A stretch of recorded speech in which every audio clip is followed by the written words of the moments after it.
Hello everyone, welcome back to the channel. मैंने I guess 2-3 दिन पहले लास्ट जो वीडियो था उसमें मैंने कैसे पीपीएफ शिफ्ट होता है ड्यू टू टेक्निकल प्रोग्रेस वो कंप्लीट किया था. नेक्स्ट है growth and trade the small country case. कैसे ग्रोथ यानी इनपुट्स के अगर ग्रोथ हो रही है, सप्लाई बढ़ रही है, तो वो ट्रेड को कैसे असर करती है और स्मॉल कंट्री के ट्रेड को कैसे असर करती है वो हम देखेंगे इस वीडियो में. मैंने लास्ट वीडियो में ही आपको एंड में बताया था कि स्मॉल कंट्री केस जो है वो स्मॉल कंट्री क्या होता है कि वो प्राइस को इफ़ेक्ट नहीं करेगा, इंटरनेशनल प्राइस को इफ़ेक्ट नहीं करेगा. इंटरनेशनल प्राइस गिवन होगा उसके लिए. ये स्टार्ट करने से पहले मुझे कुछ क्वेश्चंस इक्विलिब्रियम एंड आइसोलेशन पे आ रहे हैं कि वो कैसे वैल्यू, स्लोप का वैल्यू डिटरमाइन हुआ, तो वो मैं आपको एक्सप्लेन कर देती हूँ.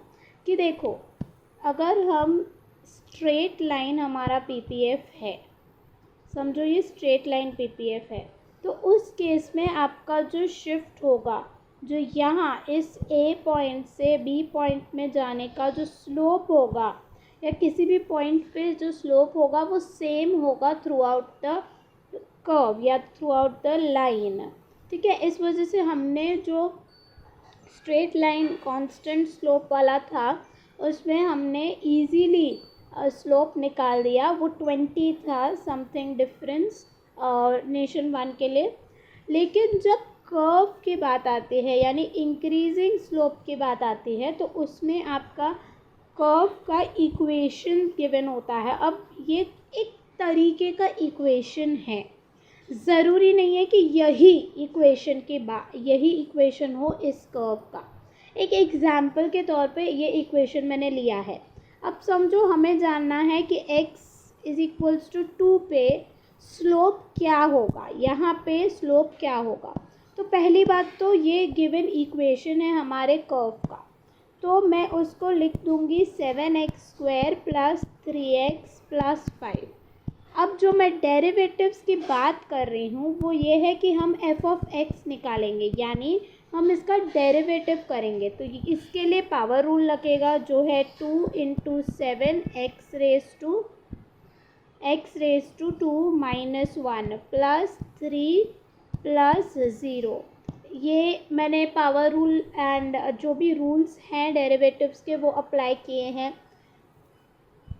और फिर 14x प्लस 3 हमारा स्लोप का इक्वेशन आ जाता है.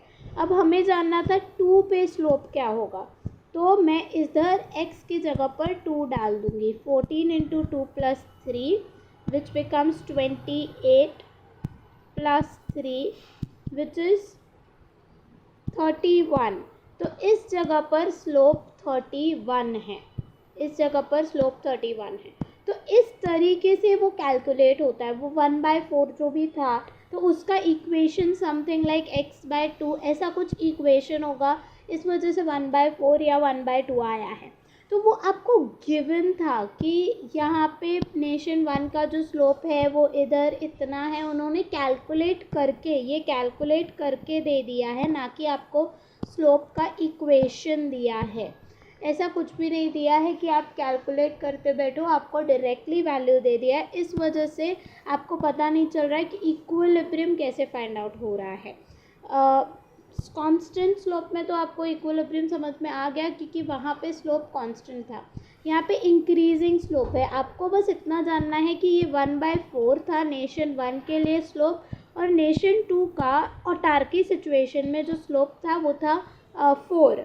ठीक है, वो स्लोप उन्होंने कैलकुलेट करके ही दे दिया है इक्वेशन के बेसिस पे. अब जो ट्रेड है वो ट्रेड जब होगा तो जो इक्विलिब्रियम प्राइस होगा आफ्टर ट्रेड वो इन दोनों 1/4 एंड 4 के बीच में कहीं पे होगा, तो वो हो गया 1. जहाँ पे ट्रेड इक्विलिब्रियम आ रहा है, ट्रेड बैलेंस हो रहा है. बैलेंस हो रहा है मतलब क्या, समझो कि अगर 2 पे हम देखते, 2 पे हो सकता था कि जो नेशन 1 है वो नेशन वन एक्सपोर्ट जो समझो 2 अगर स्लोप ले लेते, वहाँ पे नेशन वन 60x एक्सपोर्ट करना चाह रहा है, लेकिन नेशन 2 सिर्फ 40x इंपोर्ट करना चाह रहा है, तो वो बैलेंस ट्रेड नहीं हुआ। बैलेंस ट्रेड का मतलब क्या है, जितना मैं एक्सपोर्ट करना चाहती हूँ उतना ही आप इंपोर्ट करना चाहते हो। जितना मैं आपको कोई चीज़ देना चाहती हूँ, जैसे कोई एक्स कमोडिटी देना चाहती हूँ 2 यूनिट 3 यूनिट, आपको भी उतना ही चाहिए, उससे कम या उससे ज़्यादा नहीं चाहिए। तो बैलेंस ट्रेड होना चाहिए। तो कौन सा स्लोप है जिस स्लोप पे बैलेंस ट्रेड हो रहा है, वो स्लोप है 1। वो स्लोप है 1। P X by P Y की वैल्यू 1 है आफ्टर ट्रेड, जिस पे 60x and 60y 60x 60y exchange हो रहा है, यानी बैलेंस ट्रेड हो रहा है। यानी जो नेशन वन है वो 60x इंपोर्ट करता है, 60x एक्सपोर्ट करता है, नेशन 2 60x इंपोर्ट करना चाहता है, उसके बदले 60y देना चाह रहा है, एंड नेशन 2 60y इंपोर्ट करना चाह रहा है। तो ये उन्होंने खुद कैलकुलेट करके दे दिया है, आपको सिर्फ समझना है कि नेशन वन में, क्योंकि देखो px by py nation one का, ये नेशन वन का 1/4 था, px बाय py नेशन 2 का 4 है। इसका मतलब क्या है, px बाय py 1/4 कम है नेशन वन में, and px by py nation 2 में ज़्यादा है। तो इसका मतलब है नेशन वन जो है वो एक्स कमोडिटी में स्पेशलाइज करेगा। ये आपको गिवन उन्होंने दे दिया था इक्वेशन से निकाल के, आपको सिर्फ समझना है, क्योंकि P X by P Y nation one का कम है कंपेयर टू नेशन 2, तो वो एक्स कमोडिटी में स्पेशलाइज करेगा और एक्स कमोडिटी सेल करेगा, तो वो कर्व के इस साइड आएगा। नेशन वन जो है वो स्पेशलाइज करके कर्व के इस बाजू आएगा, 1 पे आएगा। नेशन 2 वाई में स्पेशलाइज करेगा, ऊपर जाएगा, कर्व के इस साइड आएगा, 1 पे स्पेशलाइज करेगा, यानी स्लोप 1 पे वो स्पेशलाइज करेंगे। तो वो आपको सिर्फ समझने के लिए कि किस चीज़ में स्पेशलाइज कर रहे हैं वो गिवन है। बाकी कैसे कैलकुलेट किया है तो वो मैंने आपको ये एक एग्जाम्पल के तौर पे डेरिवेटिव करके आपको समझा दिया कि इस तरीके से स्लोप कैलकुलेट होता है। अगर आपको पॉइंट 3 पे यानी x = 3 पे स्लोप कैलकुलेट करना है, तो आप यहाँ पे इस वाले इक्वेशन में 3 डाल के कैलकुलेट कर सकते हो कि स्लोप उस केस में क्या होगा। तो मैंने आपको ये है ना, ये जो मैंने कर्व लिया है वो इसी पीपीएफ का कर्व है, ऐसा ज़रूरी नहीं है, वो सिर्फ मैंने एक एग्जांपल लिया है। तो आई होप अभी जिन्होंने भी वो क्वेश्चन पूछा था कि कैसे कैलकुलेट होता है, आई होप ये चीज़ आपको क्लियर हो गई होगी कि क्या है स्लोप, क्यों गिवन है, आपको क्या समझना है उसमें से। तो हम आगे बढ़ते हैं, स्मॉल कंट्री केस पे जाते हैं। Small country case, we will now build on the discussion of the previous 2 sections and analyze the effect of growth on production, consumption, trade and welfare when the nation is too small to affect the relative commodity price at which it trades. तो production में growth हो रहा है, consumption में भी growth हो रहा है, ट्रेड में, वेलफेयर में ग्रोथ हो रहा है, तो उसका इफ़ेक्ट क्या होता है स्मॉल कंट्री के लिए। स्मॉल कंट्री क्यों है, क्योंकि वो रिलेटिव कमोडिटी प्राइस को इफ़ेक्ट नहीं कर पा रही है, उसका कोई उसके स्मॉल कंट्री केस में अगर कुछ चेंजेस हो रहा है स्मॉल कंट्री में तो वो प्राइस को अफेक्ट नहीं करेगा, so that the Nations terms of trade remains constant. तो अगर प्राइस को वो इफ़ेक्ट नहीं कर पा रहा है, प्राइस उसके लिए गिवन है, तो टर्म्स ऑफ ट्रेड भी गिवन होगा। क्यों टर्म्स ऑफ ट्रेड गिवन होगा, क्योंकि टर्म्स ऑफ ट्रेड क्या होता है, टर्म्स ऑफ ट्रेड है price of export to price of import. हमने टर्म्स ऑफ ट्रेड किया है price of export to price of import, हमारा टर्म्स ऑफ ट्रेड होता है, राइट। तो टर्म अगर हमारे लिए प्राइस गिवन है, इंपोर्ट का प्राइस भी गिवन है, एक्सपोर्ट का प्राइस भी गिवन है, तो स्मॉल कंट्री केस के लिए, स्मॉल कंट्री के लिए ये प्राइजेस चेंज नहीं होंगे। अगर ये प्राइसेस चेंज नहीं हो रहे हैं तो terms of trade small country के लिए चेंज नहीं होगा। तो ये this is one important thing that small country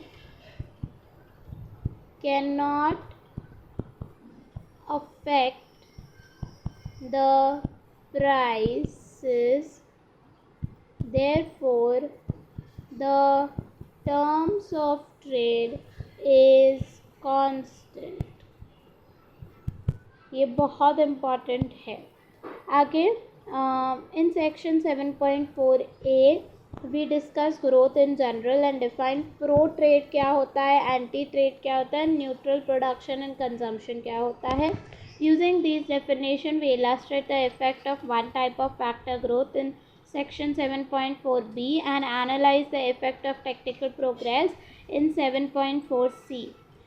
Section 7.5 then examines the more realistic case way okay क्या किस में क्या हुआ है वो देखेंगे. अच्छा, हम लोग ये कवर करते हैं 7.4a effect of growth on trade. किस तरीके से ग्रोथ अगर हो रहा है तो वो ट्रेड पे कितने डिफरेंट वेज में इफ़ेक्ट करता है वो देखेंगे. We have seen so far that the factor growth and technical progress result in an outward shift in production frontier. इतना तो हमें पता है कि अगर फैक्टर का ग्रोथ हो रहा है या टेक्निकल प्रोग्रेस हो रहा है, दोनों सिचुएशन में आपका पीपीएफ कर्व जो है वो पैरेलली या अकॉर्डिंग टू किस तरीके का टेक्निकल प्रोग्रेस है वो आउटवर्ड शिफ्ट होता है. या तो पैरेलल शिफ्ट होता है, या तो कुछ इस तरीके से शिफ्ट होता है, या तो कुछ इस तरीके से शिफ्ट होता है. राइट, तो वो हमने देख लिया है. What happens to the volume of trade. कितना ट्रेड पे कितना असर होता है. वॉल्यूम ऑफ ट्रेड क्या होता है, कितना इम्पोर्ट एंड एक्सपोर्ट हो रहा है, तो उस पर कैसे असर होता है. Depend on the rate.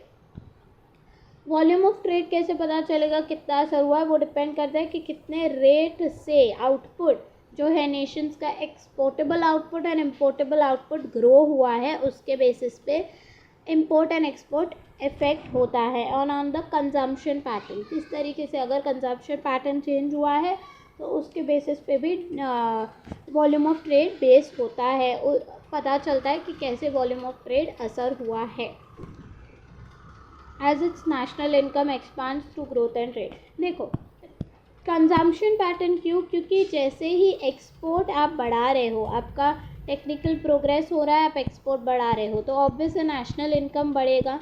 National income अगर बढ़ेगा तो आप डिमांड ज़्यादा करोगे. डिमांड ज़्यादा करोगे तो आपका कंजम्पशन चेंज होगा, आप इम्पोर्ट ज़्यादा करोगे. अब पहले आप इम्पोर्ट नहीं करते थे एज अ इंडिविजुअल फैमिली, अब आप इम्पोर्ट करोगे क्योंकि आपका डिमांड बढ़ चुका है due to increase in your national income. इस वजह से डोमेस्टिक कमोडिटीज़ ना खरीद के आप इम्पोर्टेड कमोडिटीज़ खरीदते हो क्योंकि आपका इनकम बढ़ चुका है. तो वही नेशनल लेवल पे भी होता है. तो आप कंजम्पशन पैटर्न भी चेंज होता है, तो उनके बेसिस पे वो कैसे चेंज हो रहे हैं उन पे बेस करता है कि वॉल्यूम ऑफ ट्रेड कैसा होगा. If output of the Nations exportable commodity grows proportionately more than the output of its importable commodity at constant relative commodity prices, then growth tends to lead to greater than proportionate expansion of trade and it is said to be pro trade. इसका मतलब क्या है, nation one जो है वो export कर रहा है क्या, nation one X commodity export कर रहा है, इम्पोर्ट कर रहा है वाई कमोडिटी. राइट, हमने अब तक यही देखा है, nation one X commodity export करता है after engaging in trade, specialise करके एक्स कमोडिटी एक्सपोर्ट कर रहा है, इम्पोर्ट वाई कमोडिटी कर रहा है. अब अगर आउटपुट जो है वो नेशन के एक्सपोर्टेबल कमोडिटी का आउटपुट बढ़ता है मोर देन इम्पोर्टेबल कमोडिटी, यानी दोनों इंक्रीज़ हो रहे हैं, समझो नेशन वन पहले 20x बनाता था और 10y बनाता था. अब इंक्रीज़ होने के बाद दोनों इंक्रीज़ हुए, लेकिन 40x अब बना रहा है और सिर्फ 20 नहीं 15y बना रहा है. तो ये तो इंटू 2 हो गया, लेकिन ये इंटू 2 नहीं हुआ, ये लेस देन इंटू 2 हो गया. डबल नहीं हुआ, डबल से कम हुआ. तो ये मोर देन, ये भी इंक्रीज़ हुआ है, ये भी इंक्रीज़ हुआ है, लेकिन ये मोर देन इंक्रीज इन दिस हुआ है. राइट, इसमें ज़्यादा इंक्रीज़ हुआ है इससे, वाई से. तो अगर एक्सपोर्टेबल कमोडिटी ज़्यादा उसका ग्रोथ होता है compare to the output of importable commodity. Importable commodity भी इंक्रीज हुआ है after growth, after technical progress या after factor growth. Importable commodity भी इंक्रीज हुआ है, लेकिन उससे ज़्यादा एक्सपोर्टेबल कमोडिटी का हुआ है। कांस्टेंट रिलेटिव प्राइस है, कांस्टेंट रिलेटिव कमोडिटी प्राइस इसमें, यानी PX/PY सेम है, कांस्टेंट है, और क्या हुआ है, एक्स कमोडिटी का जो इंक्रीज हुआ है आउटपुट वो ज़्यादा हुआ है compare to Y commodity. Then growth tends to lead to greater proportionate expansion of trade. तो इस वजह से आपका ट्रेड में एक्सपांशन होगा, क्योंकि आप ज़्यादा एक्सपोर्ट कर पाएंगे, राइट। तो आपका ट्रेड में एक्सपांशन होगा और इसे प्रो ट्रेड कहा जाएगा, इसे प्रो ट्रेड कहा जाएगा। नेक्स्ट है otherwise it is anti trade और न्यूट्रल। तो इसके अलावा क्या हो जाएगा, ये जब होगा तो प्रो ट्रेड होगा, वरना अगर आप उल्टा केस हो जाता है कि एक्सपोर्ट कमोडिटी जो है उसका ग्रोथ लेस देन इम्पोर्टेबल कमोडिटी है, तो आप एक्सपोर्ट कम कर पाओगे, इम्पोर्ट ज़्यादा कर रहे हो, इम्पोर्ट ज़्यादा कर रहे हो तो आप खर्चा ज़्यादा कर रहे हो, खर्चा ज़्यादा कर रहे हो तो वो एंटी ट्रेड हो गया, या तो फिर न्यूट्रल है। चेंज दोनों में डबल हुआ है तो वो न्यूट्रल हो गया। Expansion of output has a neutral trade effect if it leads to same rate of expansion of trade। तो न्यूट्रल कब होगा, यानी एक्सपांशन ऑफ ट्रेड सेम है, पहले भी सेम था अभी भी सेम है। On the other hand if Nations consumption, अभी देखो वो प्रोडक्शन के बारे में था, प्रो ट्रेड एंटी ट्रेड और ये सब प्रोडक्शन के बारे में था। आउटपुट एक्सपोर्टेबल कमोडिटी का बड़ा, ज़्यादा इंक्रीज़ हुआ इम्पोर्टेबल कमोडिटी से, तो वो प्रो ट्रेड होगा। लेकिन कंजम्पशन में उल्टा है। If the nations consumption of importable commodity increases proportionately more than nation's consumption of exportable commodity at constant prices, then the consumption effect tends to lead to greater than proportionate expansion of trade and is said to prove। इसका मतलब क्या है, आप इसमें थोड़ा confuse हो सकते हो, बट इजी है, कुछ इतना डिफ़िकल्ट नहीं है। नेशन वन क्या एक्सपोर्ट कर रहा है, एक्सपोर्ट कर रहा है एक्स कमोडिटी, वो एक्सपोर्ट कर रहा है, राइट, और वाई कमोडिटी वो इंपोर्ट कर रहा है। अब इसको समझो पहले कि अगर हम नेशन वन है, इंडिया जो है वो नेशन वन है, ठीक है। अब अगर इंडिया एक्स कमोडिटी एक्सपोर्ट कर रहा है, वाई कमोडिटी इंपोर्ट कर रहा है, लेकिन इंडिया के लोग जो है after growth, after factor growth या आफ्टर टेक्निकल प्रोग्रेस वो ज़्यादा एक्स कमोडिटी कंज्यूम कर रहे हैं, यानी डिमांड जो है वो एक्स कमोडिटी का ज़्यादा इंक्रीज़ हुआ है, दोनों कमोडिटी का ज़्यादा इंक्रीज़ हुआ है। देखो कैसे हुआ, क्योंकि टेक्निकल प्रोग्रेस हुआ, मैं यहाँ पे समझाती हूँ आपको। तो नेशन वन जो है वो एक्सपोर्ट कर रहा है एक्स कमोडिटी और इंपोर्ट कर रहा है वाई कमोडिटी, ठीक है। अब नेशन वन में टेक्निकल प्रोग्रेस हुआ या फैक्टर ग्रोथ हुआ, कुछ भी ले सकते हो, टेक्निकल प्रोग्रेस या ग्रोथ कह सकते हो। टेक्निकल प्रोग्रेस या ग्रोथ की वजह से क्या होगा, नेशनल इनकम बढ़ेगा उनका, राइट। इंडिया हम ले लेते हैं, इंडिया का नेशनल इनकम बढ़ेगा क्योंकि टेक्निकल प्रोग्रेस हुआ है। नेशनल इनकम बढ़ा है तो क्या बढ़ेगा, एग्रीगेट डिमांड आपका बढ़ेगा। ये नॉर्मल मैक्रो इकोनॉमिक्स में आपने किया होगा। एग्रीगेट डिमांड बढ़ेगा, एग्रीगेट डिमांड बढ़ेगा तो आप डिमांड ज़्यादा कर रहे हो। डिमांड ज़्यादा किस चीज़ का कर रहे हो, अगर आप इस कमोडिटी का एक्सपोर्ट, जो कमोडिटी इंडिया कर रही है यानी एक्स कमोडिटी का एक्सपोर्ट इंडिया कर रही है, अगर आपका इसमें दो इफ़ेक्ट हो सकते हैं। अगर आपका एक्स कमोडिटी का इंक्रीज़, आप वाई कमोडिटी का भी डिमांड इंक्रीज़ करने ही वाले हो, ऑब्वियसली दोनों कमोडिटी का डिमांड इंक्रीज़ होगा।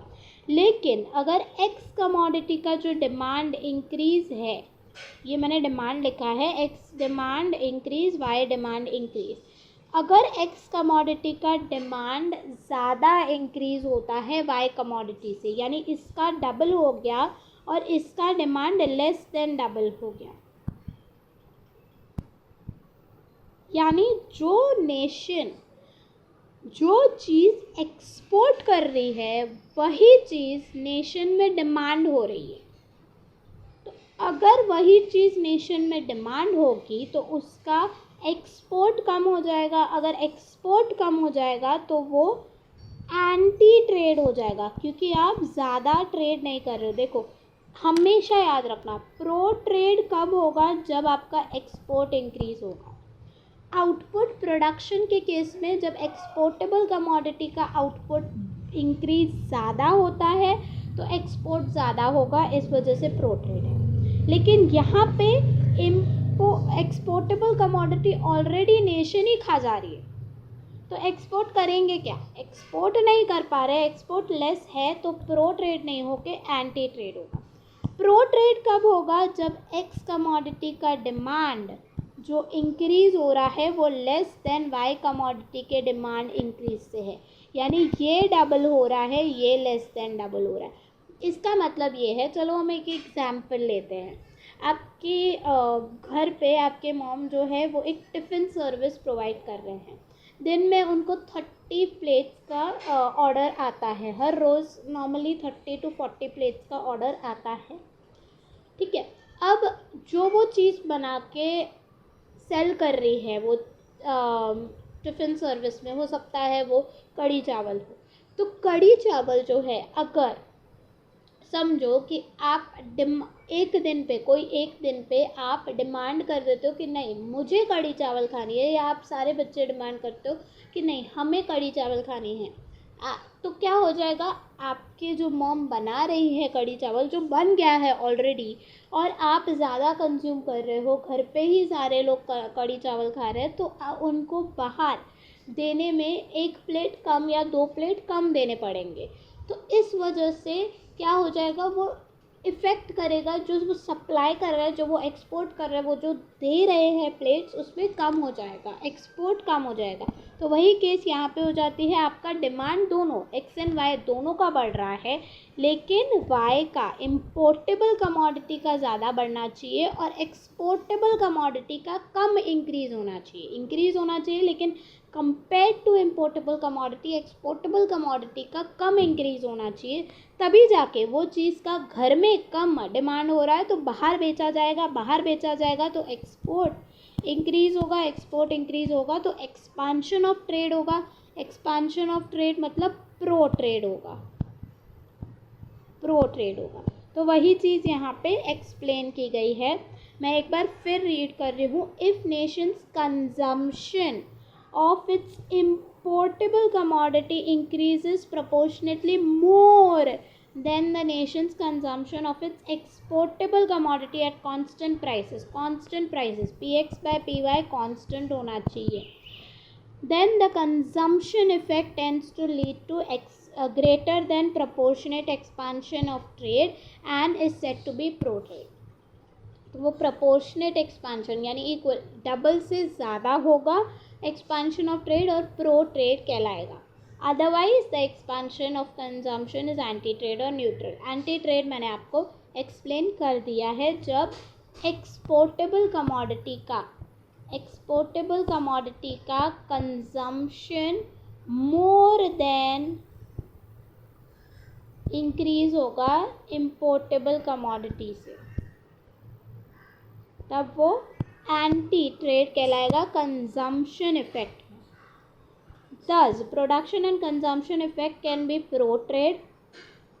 दोनों production effect and consumption effect pro trade कब होगा? चलो हम पहले देख लेते हैं। प्रोडक्शन में कब प्रो ट्रेड होगा? जब output of exportable commodity increase होगा। कंजम्पशन में प्रो ट्रेड कब होगा? जब कंजम्पशन या demand of exportable commodity less than increase होगा कंपेयर टू इम्पोर्टेबल कमोडिटी, या consumption of importable commodity more than increase होगा एक्सपोर्टेबल कमोडिटी से। दोनों चीज़ में ऐसे हो रहा है if they lead to a greater than proportionate increase in trade.